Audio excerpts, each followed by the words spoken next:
Aínda que é sobradamente coñecido por todos a súa padronía, que leva con orgullo por onde queira que vaia. O que moitos non saben é que o lugar no que Pepe Domingo Castaño viu por primeira vez a luz, un 8 de outubro de 1942, foi Dodro, concretamente a aldea de Lestrobe.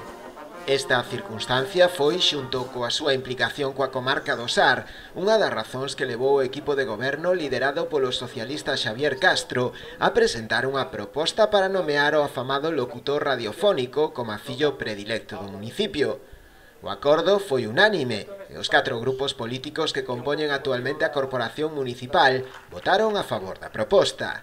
Este mediodía, coincidindo co último día das festas dos aflixidos, materializouse este recoñecemento, nun acto que tiña lugar no Pazo de Lestrobe, e que contou coa presenza entre outras autoridades, ademais do propio homenaxeado, co presidente da Xunta, Alfonso Rueda.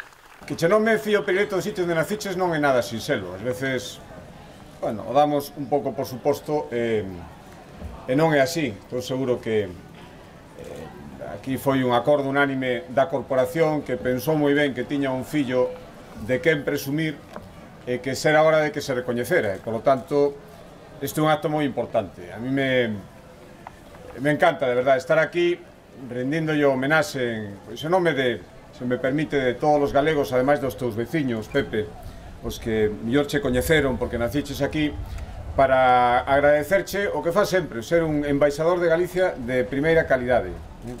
E sentilo e contalo. Dase a circunstancia que a de hoxe é a primeira vez na historia deste concello que alguén recibe a distinción de fillo predilecto, un privilexio ao alcance de moi poucos.